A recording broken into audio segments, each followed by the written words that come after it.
Baseball needs to grow a new generation of fans.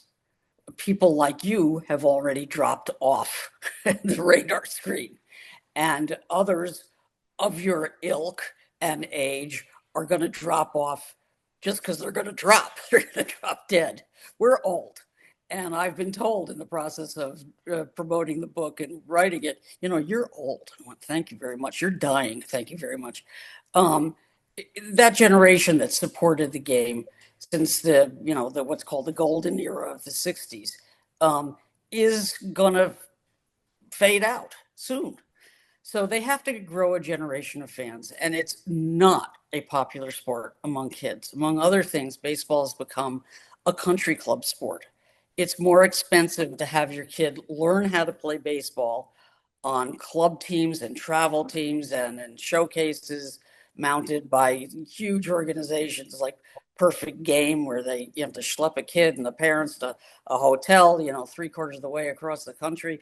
It is expensive. And so the number of kids playing the sport and the number of kids interested in the sport is dwindling. My first move, let all kids age 10 and under, accompanied by a sober adult, get in free.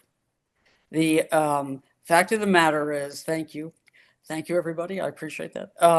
The fact of the matter is, they have, as I said, an inventory of unfilled seats, and it's a bad look. So let the kids in. I'm not talking about the $300 seats behind home plate. You know, and I had a friend who's a baseball and sports economist run some numbers based on 2023 prices at Wrigley Field.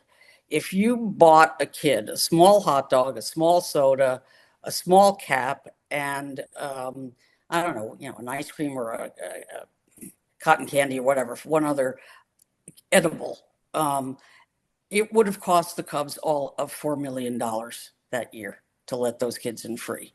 That same year, according to Michael Haupert, professor of economics at the University of Wisconsin-La Crosse, the Cubs paid Jason Hayward $21 million to play for the Dodgers. So I don't want to hear that it can't be done. I would also like there to be sections dedicated to kids on weekend games, the way there used to be, at least that in the places I know of, Brooklyn at Ebbets Field, Forbes Field in Pittsburgh, Griffith Stadium in Washington, and I'm sure there were others, but strangely nobody keeps track of this. So those were the ones I could find. You have to give kids a chance to gain purchase on the game. And the way to do that is have them be close to it.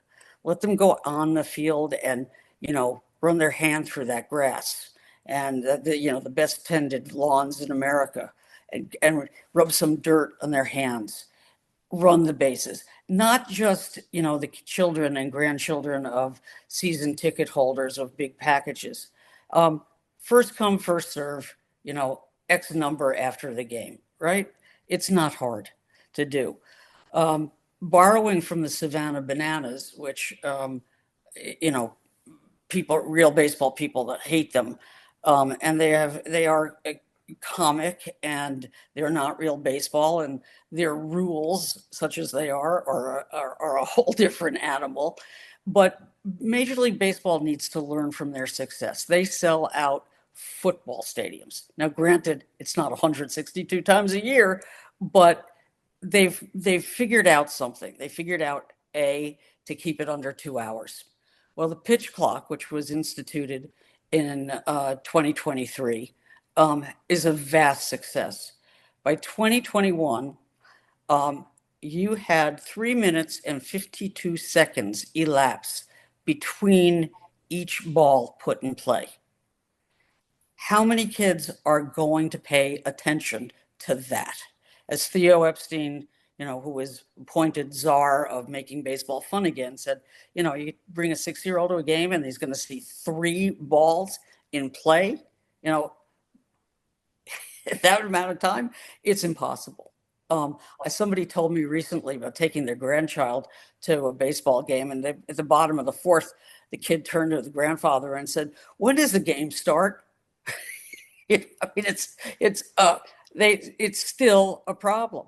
So one of the things that the Bananas do that, you know, I keep getting told it's not doable. Bullshit. It's doable. You got to have players go into the stands and talk to people. Joey Votto of the Cincinnati Reds did it while he was on the injured list during his last year. Maybe it wasn't his last year, or maybe it been the second to last year in Cincinnati, where he played his entire career. It was the day that he was announced as the Reds selection for the Roberto Clemente Award, and he was standing out on the mound in a Clemente jersey, which made him uncomfortable because the rivalry between the Pirates and the Reds was a serious deal to these people. So he wanted to get the jersey off as fast as possible. He goes into the clubhouse, takes it off, and thinks to himself, I could make some fan really happy. So he puts on a Reds jersey, a Larry Larkin jersey, as it happens, and he goes and he says, I'm gonna go up there. I'm gonna go talk to people. Um, Again, remember, he's on the injured list, and he hesitates because he's apprehensive. What's going to happen? What are they going to want from me? Is it going to be dangerous? There was the estrangement between fans and players is so great. It's so institutional now that, you know, that revelation just stunned me, right? But he went and he was charmed and he walked around and he gave somebody the Clemente jersey. And it took a while for the Reds cameras to find him. And their announcer said on the air, "What's he doing out there?" And Barry Larkin, who is a wonderful player, and he was the color guy on that broadcast, said, "He's making friends." That's at the end of, I haven't said this, I fear, clearly enough. I started working on this book in 2021, pretty much the same time Theo Epstein was appointed as by Commissioner Manfred, who I like to refer to as my predecessor, appointed Theo Epstein as the czar of making baseball fun again. And this was a point at which everybody was writing and headlines were blaring, baseball is dying, baseball is dead. And they knew they had to do something. And so they tested rules in minor leagues and finally imposed four major changes to begin with in Major League play at the beginning of 2023. The most significant of which is a pitch clock that limits how many seconds between pitches and how long a player can dawdle and how many times a batter can step out of the batter's box. Mickey Mantle didn't need to step out of the batter's box for 20 seconds to think about what he was going to do in the next pitch. Baseball was the only game where players could just sort of arbitrarily say, "Oh, I'm calling time now. I have to collect my thoughts." They didn't need to, right? It's worked like a charm, and it's reduced the length of games and the pace of games enormously. Fabulous. They increased the size of the bases from 15 inches square to 18 inches to give guys a head start in stealing bases. Old timers like Ron Washington, who's a minister of particulars in the game, at that, because you should be able to steal a bag without a head start of 3 more inches. But it has increased attempted steals, and it has increased successful stolen bases. They changed the rules that a pitcher can't throw over to first base ad infinitum to keep a runner close. I don't think that's worked so well, and it's penalized guys who were good at holding runners on, right? And the last thing they did is they got rid of defensive shifts, and that was the analytically driven tendency to park four people over on the right field side of the diamond against left-handed hitters specifically. Old timers thought, well, they'll adjust. They'll choke up.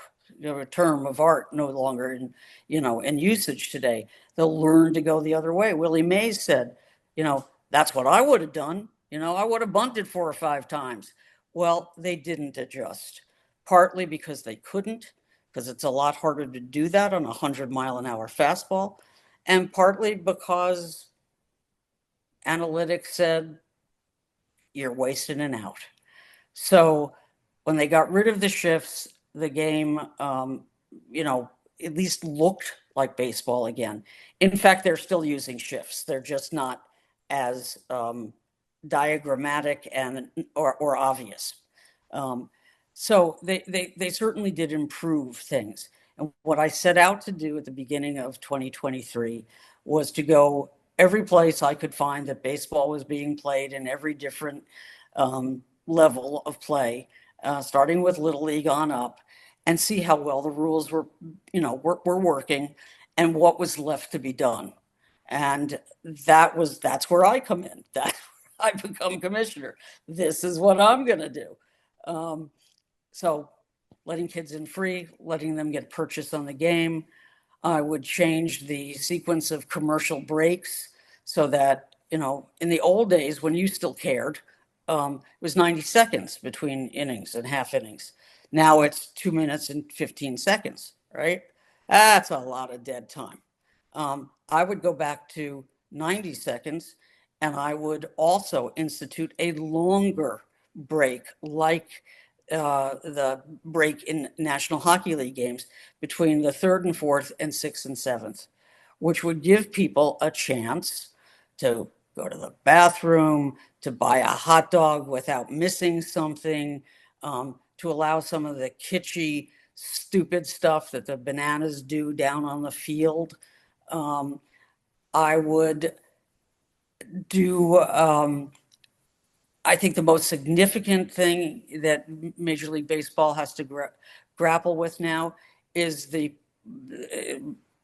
can't even call it an epidemic, a pandemic of elbow injuries because of the style of pitching.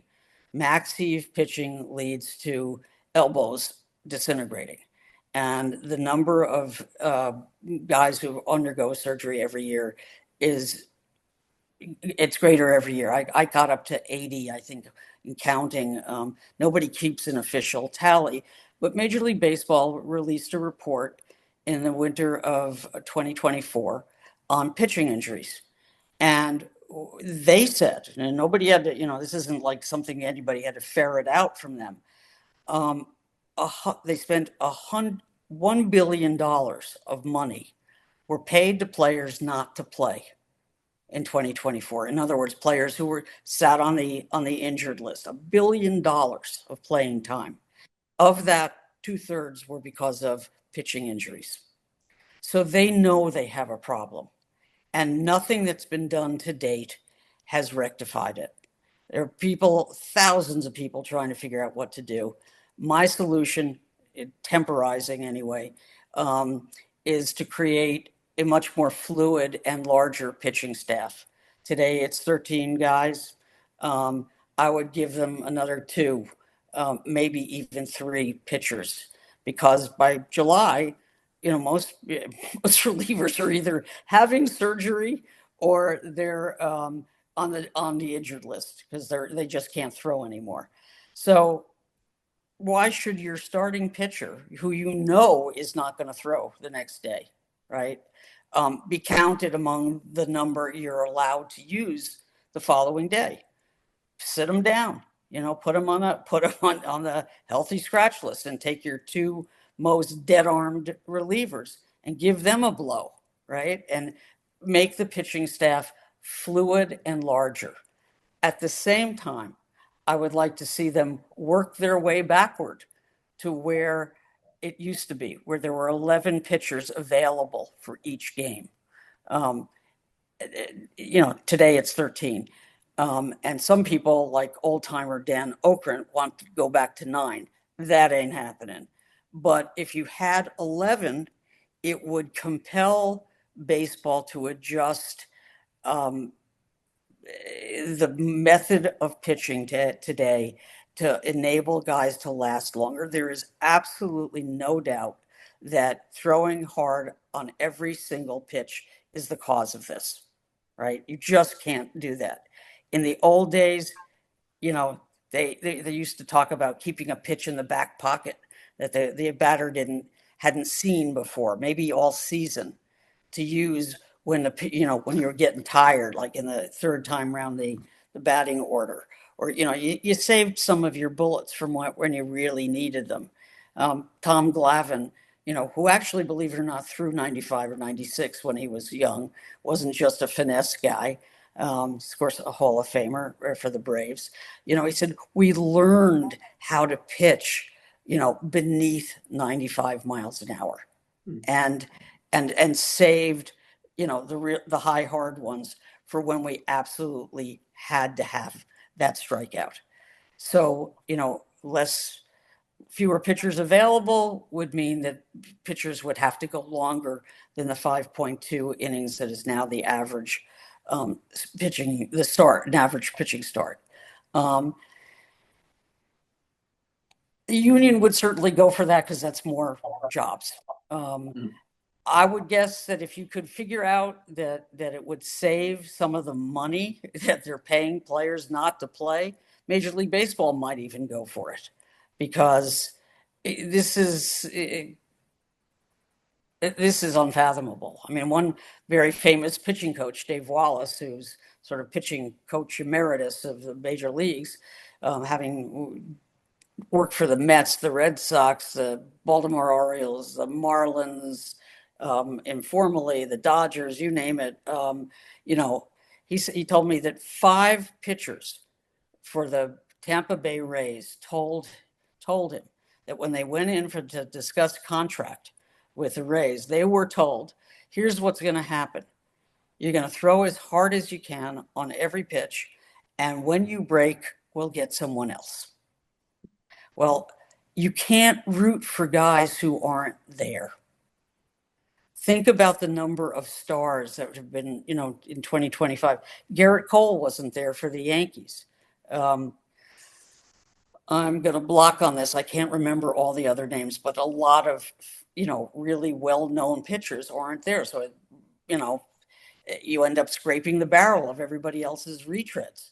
And again, you don't get the great pitched games that were so much a feature of what made baseball fabulous. Those matchups that used to dominate baseball, an ace versus an ace, Koufax versus Juan Marichal, for example, or even more recently, Clayton Kershaw of the Dodgers against Bumgarner of the Giants. Bumgarner, I missaid it the first time.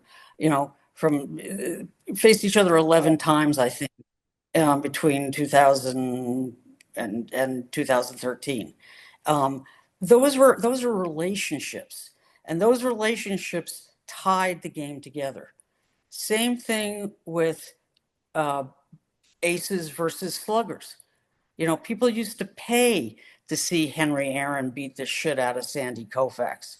He couldn't get Aaron out, right? Greg Maddux couldn't get Tony Gwynn out. Was this going to be the day that Greg Maddux figured out what to do about Tony Gwynn? Those things were reasons, gave people reasons to go to the ballpark. And the more that those things are diminished, the more, pitchers are taken out, removed from no hitters and perfect games. You're depriving fans of some of the best things that can happen in the game. And you always see in the playoffs, defense matters more. You saw some amazing defense in this World Series. A little bit of bad coaching too. The third base coach who kept Kiner Falefa, who would have been the tying run for the Blue Jays in Game 7, close to the bag, and secondary lead was too short, and then he slid in, and you said this great picture of his raised foot, not quite at the bag, and Will Smith, the Dodger catcher, his spike just reaching the corner of home plate. Mookie Betts started a double play that ended the series. That was a great. I mean, it was phenomenal play. He had a terrible year offensively, but defensively, how many runs did he save? A lot. He instituted a wheel play in the last game, last play against the Phillies. He personally killed the Phillies. And that's not something that was ordered from the bench. That was instinct. That's the human element. That's a player saying, I'm looking at this field and I'm looking where they're putting people, and I think we can do this. A lot of teams send guys out to the field with index cards in their caps and saying, this is what we're going to, this is where you're supposed to stand, and this is, what we think is going to happen. And 9 times out of 10, he'll hit the ball here or there. This is not from an index card in his cap. This was from imagination and experience. So was Derek Jeter's flip play in the 2001 series against Oakland, where he took off from his shortstop position and barreled across the infield to intercept an errant throw from the Yankee right fielder in time to catch it with it, and toss it backhand to the catcher to get slow Jeremy Giambi out. And what's significant about that play, in addition, is that's 2001, and baseball was working on then their first pitch tracking system, which was called Pitch FX, and which wouldn't go into effect across the boards until another 7 years. But they knew when they came into the office that Monday, it was a Saturday night game. When they came into the office that Monday, they knew that what they were building then was not going to be sufficient. And that's why they invented the StatCast system that can measure so much more, bat angles and the angle a ball comes off a wall, and how long it takes to transfer a ball from a glove to a hand to a first baseman. Like I said, the technology is stupefying.